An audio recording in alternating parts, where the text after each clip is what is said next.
One camera angle, one fatal decision. That's all it took to turn viral content into final footage. These aren't just tragic accidents from dangerous hobbies. They're chilling reminders that in the pursuit of viral fame, the line between breathtaking content and final breath can disappear in an instant. It was March 15th, 2017, when 23-year-old Miles Anderson made the fatal decision that would end his promising career as a fitness and urban exploration influencer. With 5,000 followers hanging on his every death-defying stunt, Miles had built his brand on one simple motto: no limits, no fear. Miles wasn't your typical social media star. A former college athlete turned personal trainer, he possessed the physical prowess and fearless mentality that made his parkour content genuinely spectacular. His girlfriend Sarah, a 21-year-old photography student, served as his camera operator and voice of reason, though her concerns about his escalating risks often fell on deaf ears. The abandoned 40-story construction site in downtown Los Angeles had been on Miles's target list for months. He'd scouted the location multiple times, identifying security gaps and planning the perfect sunset shoot. This wasn't just another video. Miles had promised his audience the most insane rooftop content ever filmed, and with his follower count plateauing, he needed something extraordinary. At 7:30 p.m., Miles and Sarah slipped through a gap in the perimeter fencing. The climb to the 38th floor was grueling, but Miles live-streamed every step, his energy infectious as over 7,000 viewers tuned in. The comments section exploded with fire emojis and increasingly dangerous suggestions. On the unfinished top floor, 420 feet above the bustling streets, Miles spotted his money shot. A narrow steel beam extending 8 feet beyond the building's edge. The golden hour lighting was perfect, the city sprawling endlessly below. Sarah positioned herself safely behind the building's frame, her camera capturing every moment as Miles stepped onto the beam. The evening wind was already picking up as thermal currents shifted around the towering structures. Downtown construction sites were notorious for unpredictable gusts, and this location sat directly in a wind corridor between two completed skyscrapers. Miles had experienced the building's windy conditions during his previous scouting visits, but had dismissed the risk. What happened next unfolded in horrifying slow motion. Miles had performed one-handed handstands countless times before, but never at this height, and never on a beam slick with light residual moisture from an earlier rain shower. As he inverted his body, a sustained wind gust of approximately 25 miles per hour, typical for the building's wind tunnel effect, caught him off balance just as his grip began to slip on the wet metal surface. Miles fell backwards, his body striking 3 concrete ledges during the roughly 6-second descent. The sickening impacts echoed through the construction site as he suffered massive blunt force trauma to his head, chest, and spine before hitting the concrete foundation with devastating finality. Emergency responders arrived within 8 minutes, but it was far too late. Miles Anderson, the young man who lived without limits, had finally found one he couldn't overcome. The live stream had captured everything, and within hours, the footage spread across the internet like wildfire. Sarah, traumatized by witnessing her boyfriend's death, temporarily left social media entirely. She later emerged as an advocate for content creator safety, working with platforms to implement new guidelines designed to flag dangerous content before it could inspire copycat attempts. The construction company immediately increased security measures, while the city implemented stricter penalties for trespassing on construction sites. But perhaps the most lasting impact was the conversation Miles's death sparked about the dark side of influencer culture, the relentless pressure to push boundaries for views, likes, and follows. Miles Anderson had achieved his goal of creating unforgettable content, but at the ultimate price. It was June 8, 2018, when 28-year-old Joanna Pratt made the decision that would transform her from a respected meteorology influencer into a cautionary tale about the deadly power of nature. With 2,000 followers who trusted her scientific expertise, Joanna had built her reputation on educational storm documentation across America's Tornado Alley. Joanna wasn't just another thrill-seeking content creator. Armed with a meteorology degree, she combined genuine scientific knowledge with spectacular storm footage. Her analytical personality and methodical approach had earned partnerships with weather tracking organizations. Unlike typical storm chasers, Joanna understood atmospheric dynamics, which made her calculated risks seem safer than they actually were. Her team consisted of Vic, a 31-year-old veteran storm chaser, and Kelly, a 19-year-old meteorology student who idolized Joanna's work. Vic served as both driver and voice of caution, while Kelly handled secondary cameras. The trio had been tracking a massive supercell thunderstorm system across the Texas Panhandle for 3 days. By 4 p.m., they positioned themselves in an open field 2 miles outside Amarillo. Joanna's weather models suggested they were at a safe distance from the storm's predicted path, but nature rarely follows human calculations perfectly. The supercell was producing lightning strikes every 3 to 5 seconds within a 1-mile radius, creating an almost continuous light show across the darkened sky. Vic grew increasingly nervous as the storm's intensity exceeded all forecasted parameters. But Joanna was mesmerized by what she called once-in-a-lifetime footage.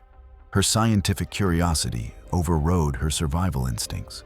Against Vic's urgent warnings, Joanna positioned herself 50 feet from their vehicle near an abandoned agricultural weather station. She wanted close-up shots of the lightning's interaction with the metal equipment, believing her understanding of electrical patterns would keep her safe. The irony wasn't lost on Vic, a meteorologist ignoring basic lightning safety protocols. At 4:15 p.m., as Joanna adjusted her camera settings while holding a carbon fiber tripod, a positive lightning strike hit the weather station with explosive force. Although the tripod legs were carbon fiber, its head and locking joints were metal, creating a conductive path for the electrical current. Carrying approximately 300,000 amperes, the bolt's energy conducted through the rain-soaked ground, following the path of least resistance directly to Joanna's position. The electrical current entered through her feet, traveled through her cardiovascular system, and exited through her hands, gripping the tripod. The massive electrical surge caused immediate cardiac arrest while inflicting severe burns across 60% of her body. The strike lasted mere milliseconds, but the damage was catastrophic and irreversible. Vic immediately began CPR, while Kelly frantically called emergency services, but Joanna showed no signs of life. The lightning had essentially stopped her heart and fried her nervous system simultaneously. Given the remote rural location, paramedics arrived within 28 minutes, but Joanna Pratt was pronounced dead at the scene. The incident was captured on multiple cameras, providing valuable scientific data while devastating her online community. Her death prompted new safety protocols for storm-chasing organizations and increased funding for lightning detection technology research. Vic left storm chasing permanently, becoming a meteorology teacher emphasizing safety over spectacle. Kelly changed her major to environmental science, unable to continue pursuing the field that had claimed her mentor's life. Joanna's family established a scholarship fund for meteorology students with mandatory safety training. Her death served as a stark reminder that understanding nature's power doesn't make you immune to it. It was September 22, 2016, when 26-year-old Harper Jennings made the leap that would end her meteoric rise as one of extreme sport's most promising female athletes. With 3,000 followers captivated by her death-defying base jumping and wingsuit flying content, Harper had built her brand on precision, preparation, and pushing the absolute limits of human flight. She approached extreme sports with scientific methodology that set her apart from reckless thrill seekers. Her perfectionist personality drove her to meticulously calculate wind patterns, equipment specifications, and safety margins for every jump. This analytical approach had kept her alive through 47 successful base jumps. But recent pressure to produce weekly content had begun shortening her preparation time. Her support team consisted of boyfriend Jake, a 29-year-old professional climber and certified rigger, and Tom, a 24-year-old videographer. Jake handled equipment safety checks while Tom's drone captured the aerial footage that made Harper's content spectacular. The remote canyon system in southern Utah had been chosen for its untouched natural beauty and dramatic 800-foot vertical drop. Harper had discovered the location during geological surveys for her Hidden America documentary series. Weather conditions appeared ideal that morning, with light surface winds and crystal clear visibility. Harper completed her final equipment check at 11:30 a.m., wearing the same wingsuit and parachute system that had carried her safely through dozens of previous jumps. Tom positioned his drone to follow Harper's descent, while Jake monitored from the canyon rim. Harper's leap was textbook perfect, her body immediately assuming proper wingsuit configuration as she began her controlled fall toward the landing zone 800 feet below. For the first 4 seconds, everything proceeded exactly as calculated. Harper maintained perfect form and trajectory, her wingsuit catching air currents with aircraft-like precision. Wingsuits rely on smooth laminar airflow to maintain stability. Any sudden shift to turbulent air can trigger an uncontrollable roll. Tom's drone captured what appeared to be another flawless demonstration of human flight mastery. Then the canyon's unique geography revealed its deadly secret. Thermal updrafts created by sun-heated rock formations generated severe turbulence that Harper's surface weather readings hadn't detected. The wingsuit, designed for stable air currents, caught an aggressive downdraft that inverted Harper's position and sent her careening toward the canyon wall at approximately 85 miles per hour. Harper impacted a granite ledge 200 feet below the rim, suffering massive head trauma and multiple fractures before her parachute deployment system could activate. The collision was instantaneous and devastating, her body's momentum absorbed entirely by unforgiving stone. Jake began his rappel immediately, but the technical descent took 22 minutes to reach Harper's position. He found no vital signs upon arrival. The canyon's narrow configuration prevented rescue helicopters from accessing the impact site for nearly 2 hours, though Harper's injuries had been immediately fatal. The drone footage provided crucial evidence for investigators, revealing the unpredictable wind patterns that contributed to the accident. Harper's death led to new research into canyon aerodynamics and improved weather assessment protocols for base jumping locations. Jake established a foundation promoting safety education in extreme sports. Tom transitioned away from extreme sports documentation, unable to continue filming activities that had claimed his friend's life. The National Park Service later issued safety advisories warning jumpers about unpredictable thermal conditions in similar canyon systems. Harper Jennings, the engineer who had calculated every risk except the one that killed her, became a cautionary tale about nature's ability to hide deadly surprises. It was August 14, 2019, when 31-year-old Damon Ellis made the descent that would transform him from a celebrated marine conservation influencer into a tragic reminder of the ocean's unforgiving nature. With 3,000 followers who admired his underwater cinematography and environmental activism, Damon had built his reputation showcasing marine ecosystems while promoting ocean conservation. Damon wasn't just another adventure content creator. Armed with a marine biology degree from UC San Diego, he combined genuine scientific knowledge with breathtaking underwater footage that educated millions. His competitive personality and desire to break personal records had led to increasingly ambitious free-diving attempts. Despite lacking formal competitive training, his safety team consisted of certified dive master Lisa, girlfriend Emma, a marine photographer, and underwater cameraman Rick. Lisa served as the voice of caution, while Emma and Rick captured the stunning visuals that made Damon's content compelling. The Blue Hole diving site in the Bahamas had been selected for its crystal-clear water and 200-foot depth, ideal for Damon's attempt to break the amateur free-diving depth record on camera. Damon had been training for 6 months, gradually increasing his breath hold capacity to 4 minutes and 30 seconds, while progressively diving to depths of 100, 110, 130, and most recently, 140 feet. At 2:20 p.m., Damon began his descent following proper protocols, with Lisa monitoring from 50 feet and Rick filming from 100 feet. Water conditions were perfect, with visibility extending over 150 feet and minimal current. Damon descended at a controlled pace, reaching 100 feet at the 90-second mark and 150 feet at approximately 2 minutes and 45 seconds. He appeared calm and controlled through the Blue Hole's crystal-clear water.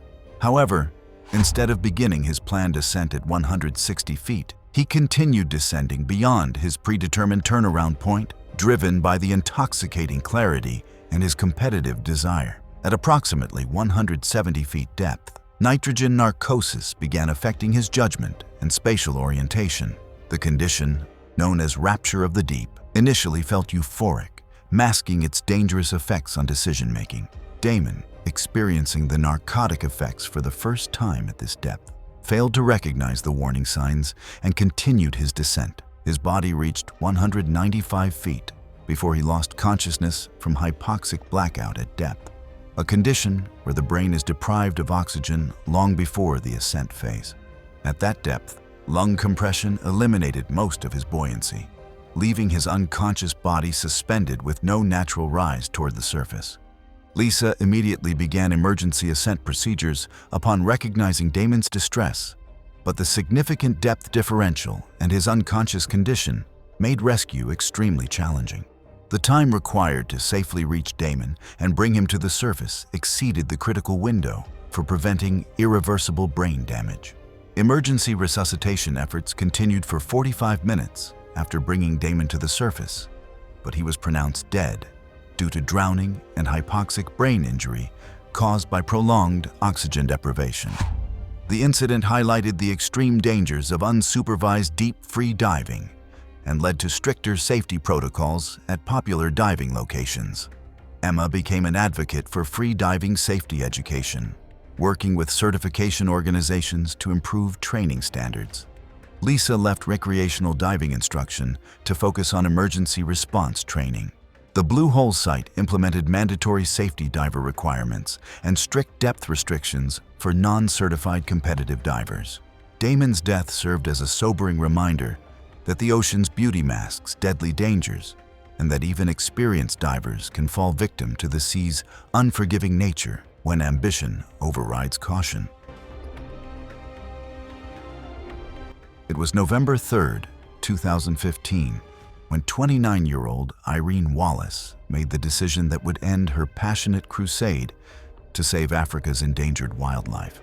With 3,500 followers captivated by her stunning wildlife photography and conservation activism, Irene had built her reputation on getting closer to dangerous animals than most professionals dared, believing it created more impactful content.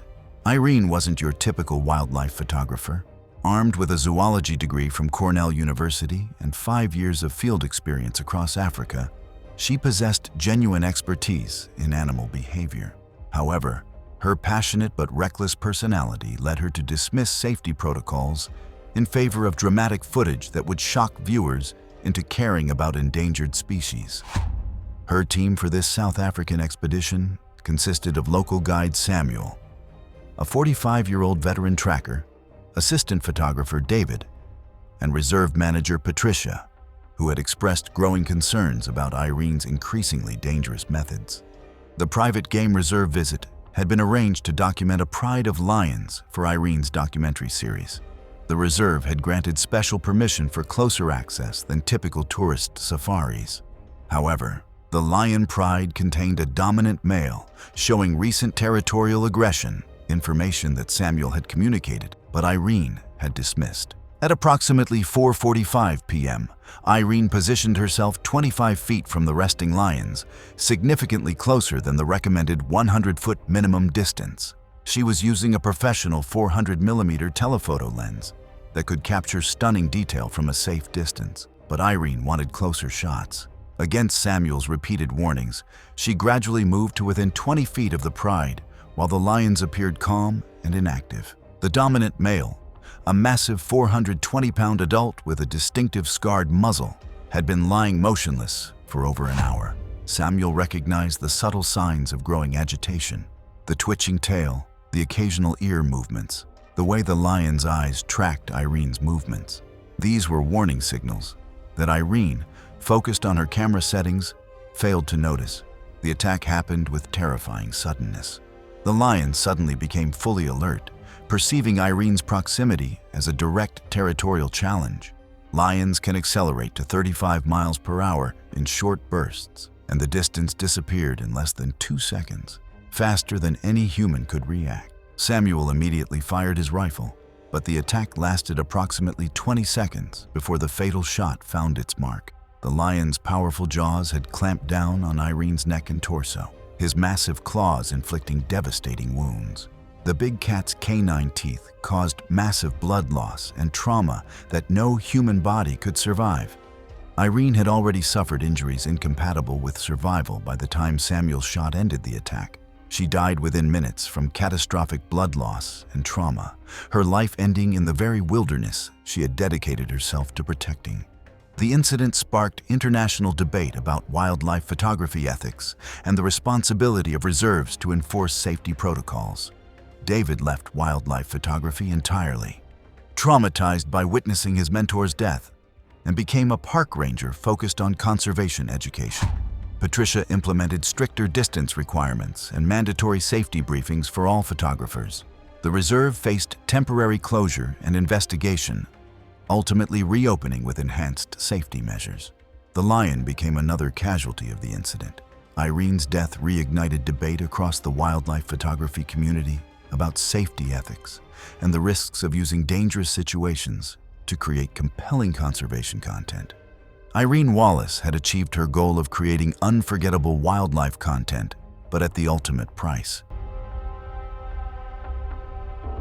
It was July 19, 2018, when 25-year-old Travis Boone made the leap that would transform him from a rising motorcycle stunt performer into a cautionary tale about the deadly pursuit of viral fame. With 4,500 followers captivated by his death-defying jumps and speed challenges, Travis had built his brand on pushing the absolute limits of what was possible on two wheels. Travis wasn't just another adrenaline junkie with a motorcycle. A former amateur motocross competitor who had shown real promise before a shoulder injury ended his racing career. He possessed genuine riding skills and understanding of motorcycle dynamics. However, his adrenaline-seeking personality and desperate desire to reclaim lost glory had led him to attempt increasingly dangerous stunts without proper professional oversight. His crew consisted of his best friend Carlos, a 27-year-old mechanic, his girlfriend Ashley, a social media manager, and videographer Mike. The team operated on a shoestring budget, cutting corners wherever possible to fund their ambitious projects. The abandoned airstrip in the Nevada desert provided the perfect venue for Travis's planned world record attempt to jump 200 feet, surpassing his previous personal best of 150 feet. The remote location meant no interference from authorities or safety inspectors. The custom-built motorcycle had been extensively modified by Carlos for maximum speed and jump capability. However, independent safety inspections had not been performed due to budget constraints, and the team relied entirely on Carlos's mechanical expertise and basic safety straps. At 3:15 p.m., with multiple cameras positioned to capture every angle, Travis began his approach run down the abandoned runway. The motorcycle accelerated steadily, though maintaining exactly 95 miles per hour proved challenging as crosswinds and surface irregularities affected his speed. He hit the takeoff ramp at approximately 92 miles per hour, slightly below optimal speed.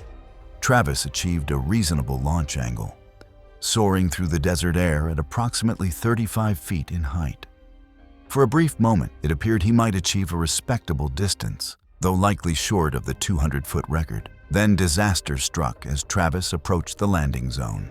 The motorcycle's rear suspension, already stressed from the high-speed approach and takeoff forces, failed catastrophically as it absorbed the initial impact with the concrete runway. The suspension collapse caused the bike to pitch forward violently, catapulting Travis over the handlebars at approximately 40 miles per hour. The basic safety straps, designed for normal riding rather than extreme stunts, snapped under the tremendous forces involved.